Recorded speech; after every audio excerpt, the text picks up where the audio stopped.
welcome to another edition of North Shore Journal. I'm your host, Walt Kosmowski, and we are dedicating today's show to the upcoming municipal elections. And who better to talk about that than the man who kind of runs the show in that regard here in Beverly, City Clerk Wes Slate. Wes, welcome. Thank you, Walt. Yep. So tell us, we have our biannual, meaning every 2 years, municipal election coming up on Tuesday, November 5th, and the polls will be open from 7 a.m. to 8 p.m. in the regular polling places where people vote. Okay. And I think we have a slide that shows the various polling places here. So we have 6 wards, and why don't you go through the slide for us? Sure. Ward 1, and there are 2 precincts in each ward. Yeah. So Ward 1, which is basically Ryleside and up to Apple Village, votes at the school, Ayers Ryleside School. Ward 2, where I live, downtown the waterfront in Goat Hill, votes at the main library. Ward 3, which is Gloucester Crossing, the remainder of downtown, and up McKay Street and up Cabot Street up to about Henry's, votes at the McEwen School.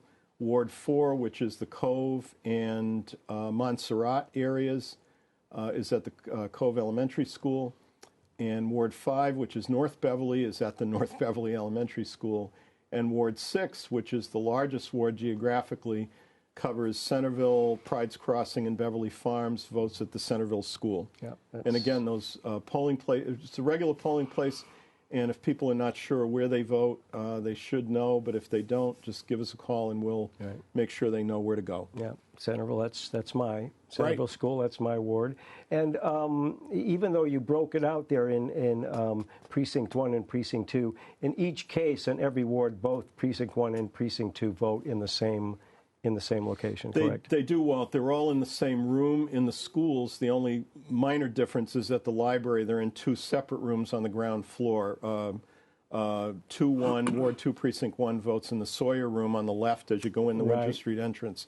And Ward 2, Precinct 2, votes in the Barnett Gallery to the right. And there are signs directing people to which precinct to go to. Yeah, right. And when you walk in, you'll go to your line either Precinct 1, Precinct 2. You'll give them your address, correct? Correct. Then they'll look up whether you're a registered voter, and they'll give you a ballot, correct? And I think that speaking about ballots, let's talk about who and what is on the ballot in the various wards. So let's look at Ward 1, and you can tell us what's common to all of these ballots and what differentiates them. So let's look at Ward 1. Right. It might be a little hard to see, but tell us about that. Wes. All 6 of the ballots will have the mayor and the councilors at large, and I think we'll talk about that race again.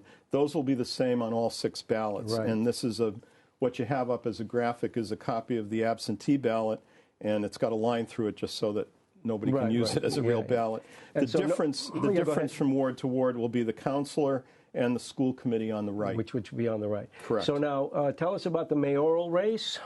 Mayor Cahill is running unopposed again, so if he votes for himself, all he needs is one vote, I'll swear him in again on January 6th. The councilors at large, Paul Glancy, the current council president, Tim Flaherty and Julie Flowers are all incumbents, and they're all running for re-election. The one thing that we've been trying to, and I know you've mentioned before, and the media has done a pretty good job covering this, is Beverly's unique among other cities in that the one of those 3 individuals that gets the most votes will become, by our charter, the council president for the next 2 years, who runs the meetings, works with my office on setting the agenda, appoints the committees. It's an important job, and unlike in other communities, the council doesn't elect its own council president. They do elect the vice president at their first meeting, but the council president is chosen by the voters based on who gets the most of those votes. And as it says, you can vote for no more than 3. You have 3 votes in that category, and you can choose to vote for 1, 2, or 3 of those people And again, whoever gets the most votes on Election Day will become the council president. So you can vote as many as for 3, but up to 3. Up to 3. That's correct. Okay. And in Ward 1, tell us about the city council and school committee race. David Lang, the current councilor, chose not to run for re-election, so Todd Rotundo is the candidate, and again, he also is unopposed, and so he'll be sworn in, unless there's a write-in candidate, and there isn't so far, on January 6th. Rachel Abel, who's the incumbent school committee member from Ward 1, is also unopposed. So in the city council race, we have a kind of a unique situation where the incumbent has chosen not to run, and only one person has decided to run, pulled papers, and actually only needs one vote to secure that seat. That's correct. All right, so let's move on to Ward 2, Wes. Ward 2, where we live, again, the mayor and the councilors at large. Estelle Rand is the incumbent. That's the seat that I held for 6 years before I picked up this gig. And Estelle is a candidate for re-election. And Kelly Ferretti on the school committee is also a candidate for re-election, and they are also unopposed. Unopposed, okay. So let's move to Ward 3. Ward 3 is going to be real interesting. If you recall, we had a primary in Ward 3. There were 4 candidates. And again, mayor and council at large is the same. There were 4 candidates for Ward 3 councilor. Right. Jim Latter, the current incumbent, chose not to run. And Stacey Ames, Chris Silverstein, and 2 others ran in the primary. Stacey and Chris got the most votes, so they made it to the final. So Ward 3 is going to be real interesting because there is a competitive race there. I know both of those candidates, all 4 of them, worked hard for the primary, but these 2 have continued to work very hard. That's been a real active campaign in Ward 3, and it'll be interesting to see who prevails there. Kim Coelho, Chris, as I said, is the current school committee president and the school committee member from Ward 3. When she decided to run for council, her seat became open, and Kim Coelho was the only candidate to come forward. There were a couple of other people, as there were in Ward 1, that thought about it, but Kim was the only one that actually got the certified signatures in. So she is also unopposed. Right. So that's similar to the Todd Rotundo case exactly that we just talked about. So where the incumbent has chosen not to run, and only one person has pulled papers. Okay, let's look next at, where are we, Ward 4. Ward 4. Mayor and councilor at large. Scott Hausman, the incumbent, is unopposed for councilor. And it's the only competitive school committee race. John Mulady is the current school committee representative for Ward 4. But Jeff Silva, excuse me, took out papers and got enough signatures and got on the ballot. So they have a competitive race in Ward 4 for school committee. And again, that's Centerville and the Montserrat neighborhoods are in Ward 4. So whichever of the 2 of those gentlemen get the most votes on Election Day will become the school committee member from Ward 4. And Ward 5? Ward 5 is a real interesting race. Again, mayor and school committee, same. Mayor and council at large. Council at large, I'm sorry. School committee, Paul Goodwin is the incumbent, chose not to run. So Karen Robinson is unopposed, and she'll be on the school committee. But the Ward 5 council race, I think, has generated, as Ward 3 did, a lot of interest. Don Martin, who's the dean of the council, longest-serving city councilor, ran a couple of times earlier on and won and lost at the beginning of his career, but has served for a long time on the council, and he's the current incumbent. But Kathleen Feldman, who's a new candidate, took out papers, and they have a very active campaign in North Beverly for the Ward 5 councilor slot. So that's going to be a real interesting race on election night to see who prevails, the longtime incumbent, dean of the council, or the challenger. And I know Don Martin, he first ran when he was about 21, 22, fresh out of school, I believe. But maybe he hadn't graduated yet, I'm not sure. He did, and he's had opponents over the years. I know he and Councilor Bill Coughlin, back in the day, ran against each other, and I think they traded that seat a couple of times. And then Bill Coughlin ran at large. Don ran for council. And has had opponents over the years, but this year it's a very competitive race. Yeah. Now, let's look at Ward 6, and that'll be the last one we'll look at. Right. Again, Centerville, Beverly Farms, and Pride's Crossing, the mayor and councilor at large. John Frates, the incumbent Ward 6 councilor, is unopposed, and Lorinda Visnick, the very vocal, very active school committee member from Ward 6, is also unopposed. So, yeah. But the message, I think, that if we can reinforce any message for those wards like my own and yours, where there are no competitive races, there actually is one, and that's the council at large race for that council president seat. So I hope that people do show up, even if there aren't competitive races in the other offices, mayor, school committee, and council. Yeah. Now, I know that speaking for myself and for BevCam, we've been covering, BevCam has been around since about 2002 or so, and I think we've covered every election since about 2003. And I can't personally recall an election where there have been so few contested positions. Well, any comment on that, Wes? You know, we talked about this during the primary, Walt. There are a lot of theories. When I talk to my colleagues in other communities, other city and town clerks, I'm also active in the North Shore Clerks Association, Massachusetts. We have a couple different groups.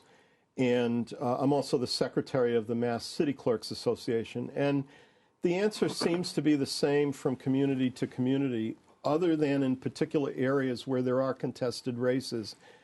It can be a combination of voter apathy, satisfaction. Some people don't vote in local elections. Everyone has a different reason for voting or not voting. My job and my office's job, and the roughly 100 people that will be working on Election Day in all the various roles to conduct the election, is simply to get everyone registered by the 16th of October to be able to vote in this election, and then to get the vote out. That's why I'm here today.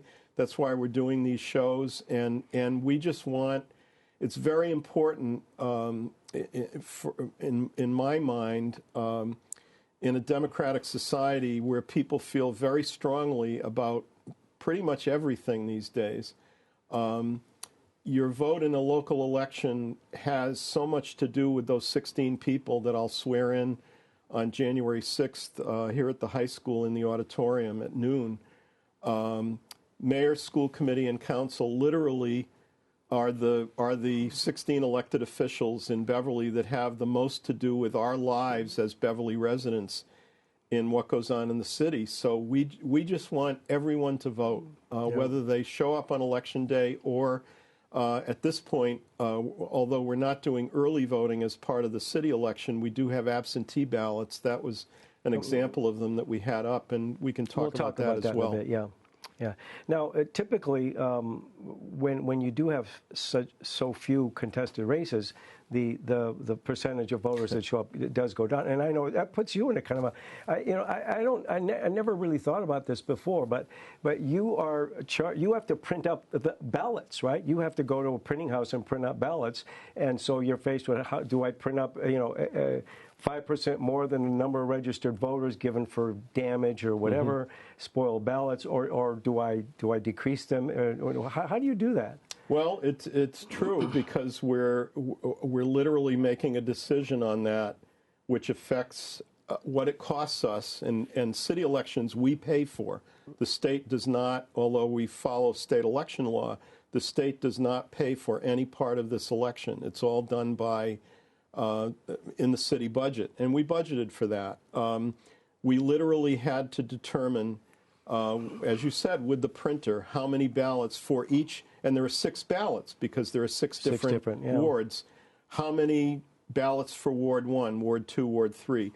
We looked at a couple of different factors. One was the number of registered voters. We also looked at who voted in the last city election, because city elections tend to be similar in who shows up. And the most important thing that we get from everybody is you absolutely cannot run out of ballots. So we always have extras, and order more than enough, which costs us my tax money and yours, just like everyone else. But we have to have an adequate number of ballots to allow for everyone that shows up. And occasionally people will make a mistake on their ballot and they'll ask for another one, and you can get up to 3. So it's more it's a combination of art and science, but we definitely order, and I know we have on hand more ballots than we will need because we have to. You have to have it, yeah. Now, again, the polling hours are 7 a.m. Tuesday, November 5th, 7 a.m. to 8 p.m. 8 p.m. at all 6 polling places. Right. Now, we talked about early voting and absentee voting. So is there early voting here for this one? No early voting on city elections. We do have absentee ballots on hand. So if you're not going to be available to vote on Election Day for any reason, you have a couple of choices. You can apply online. You can send us a written request. The quickest and best way, and just before I left the office to come over here, we had a fellow show up at the counter who is going to be away on Election Day and wanted to get an absentee ballot. And we told him, well, you actually can fill out the form right on the spot.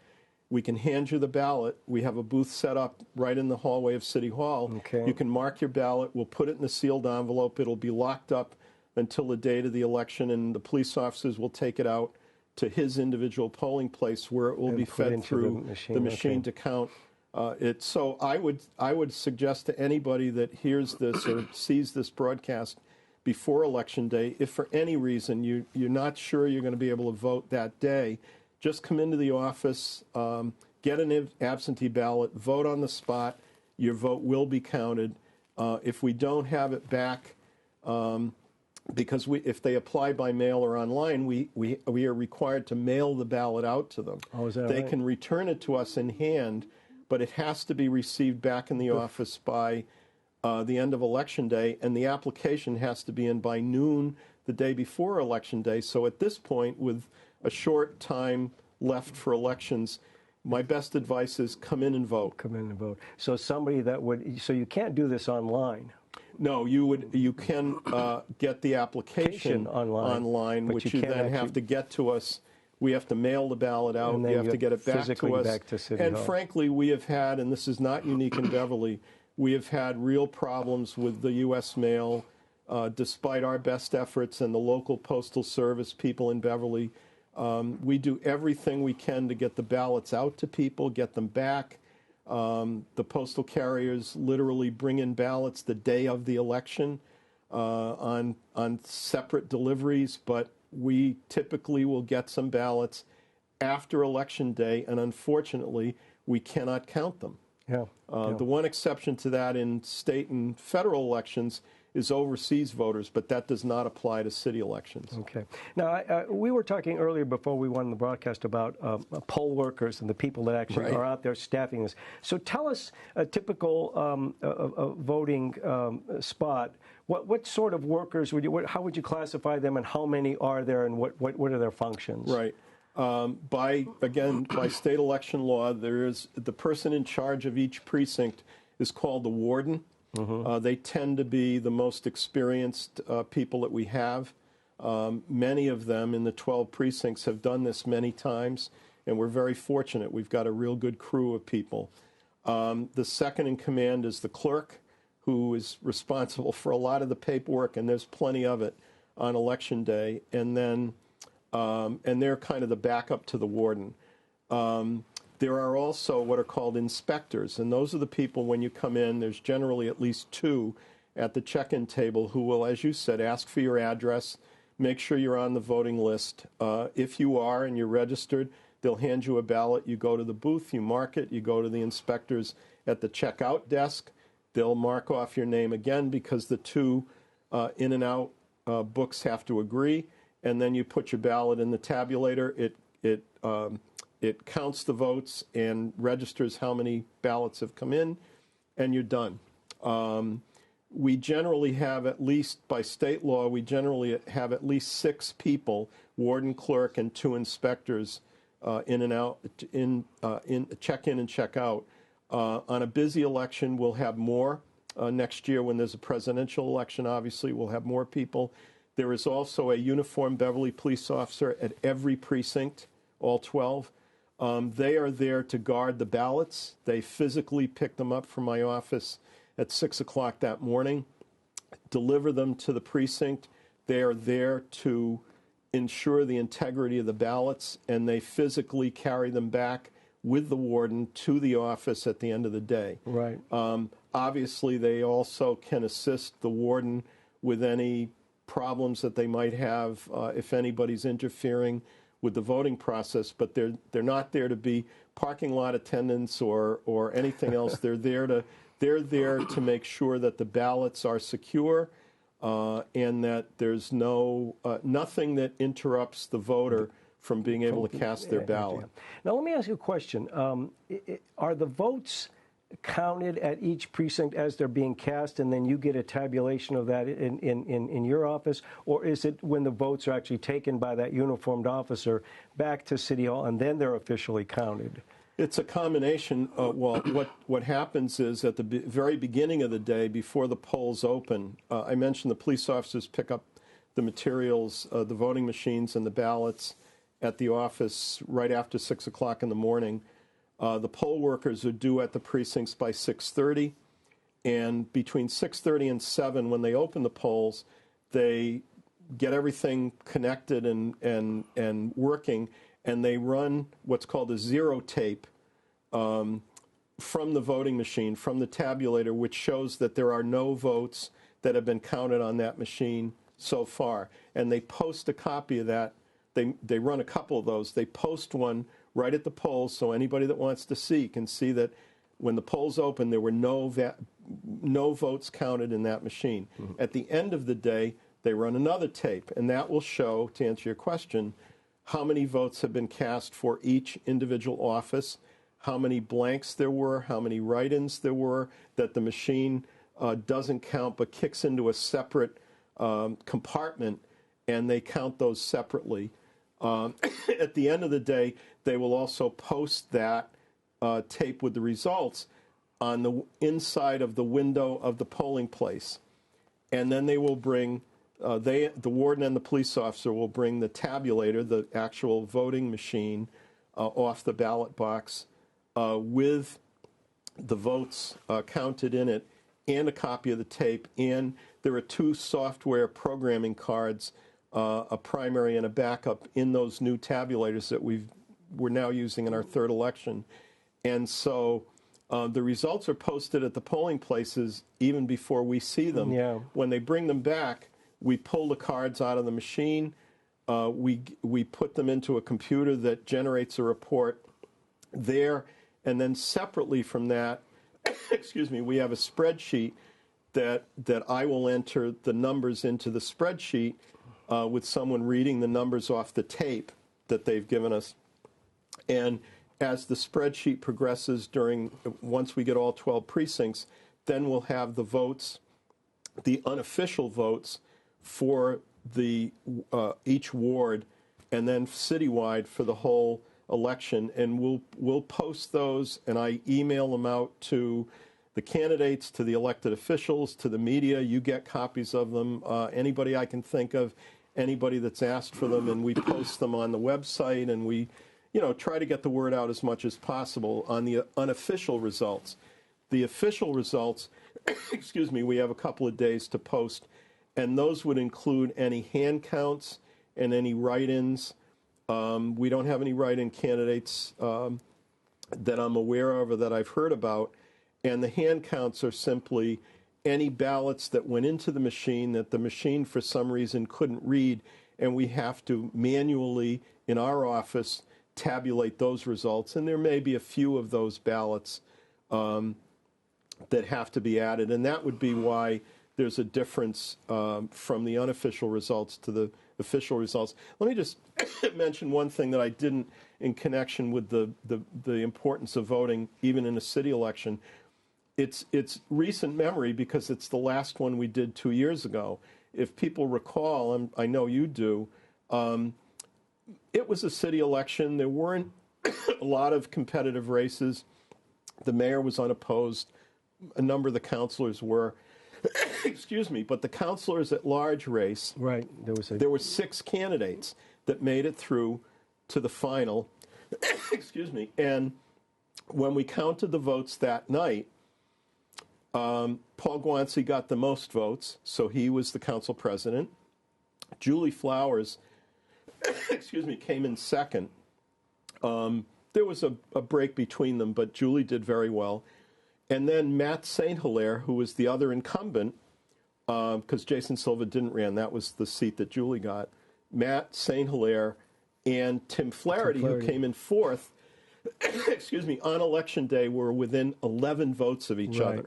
And we counted and recounted and rechecked before we reported them. It was a long night because we knew when that 12th precinct came in, even when the last couple of precincts were coming in, we knew at one point it was within 3 votes. Yeah. But we knew it was very tight. And it meant that Matt St. Hilaire, who was the incumbent, was going to be out, and Tim Flaherty, former council president, former councilor who had been out for a while, was going to be in. So we were probably going to look at a recount. Right. But we reported those unofficial results to everyone once we finally got them, that we were comfortable that that number was accurate, and spoke to both candidates. Obviously, Matt, I remember vividly, was disappointed at the results, asked that night about the process for a recount. Beverly hadn't done a recount in 20 years, but you know, we certainly found out. He, the next day, having looked at his options, talked to his supporters, talked to a number of people, officially requested a recount, which any of the candidates could have, the councilors at large.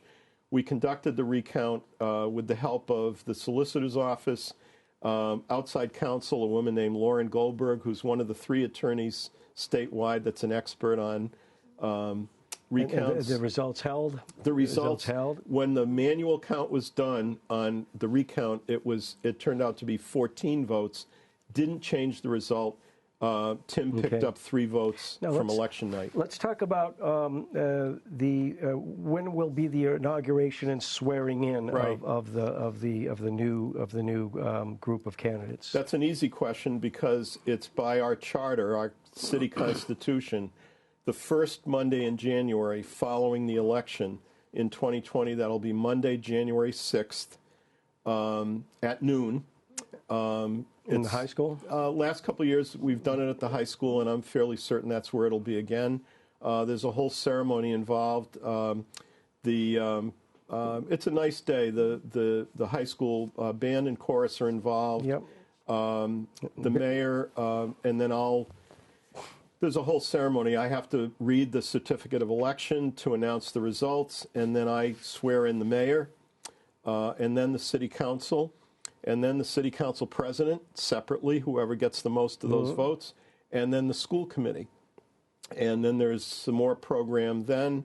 And then when that part of the program is over, the city council will stay, on the stage in the high school auditorium and have their first regular meeting of the year. Yeah. The school committee generally recesses up to the library, or they may do it that night, and they have what they call their organizational meeting, where they do elect their president and their vice president and their secretary. And so that's all done on Monday, January 6th. And BevCam will be covering that. Absolutely. And we have a couple of phone numbers that we want to get up here because we're almost out of time. This is your office. This is actually City Hall. And they just simply ask for the clerk's office, city clerk's office, for any questions about voting, registration, etc. Anything. Right. That's a general number for City Hall, Walt. And I always say that if you have any questions about anything that goes on in the office, not just elections, give us a call. Right. And the number that's up now is the State Elections Office, Secretary Galvin's Elections Division, 1-800-462-VOTE. And they can answer voter registration questions as well, or any questions about elections or political activity in the state. All right. If you can't get through to us, or if it's Friday afternoon when City Hall closes, we're open late on Thursday nights, you can call State Elections and they can answer your question. Well, Wes Slate, City Clerk, thank you very much for that. And I'd like to remind our viewers that you've been watching North Shore Journal. I'm your host, Walt Kosmowski, and we'll see you next time.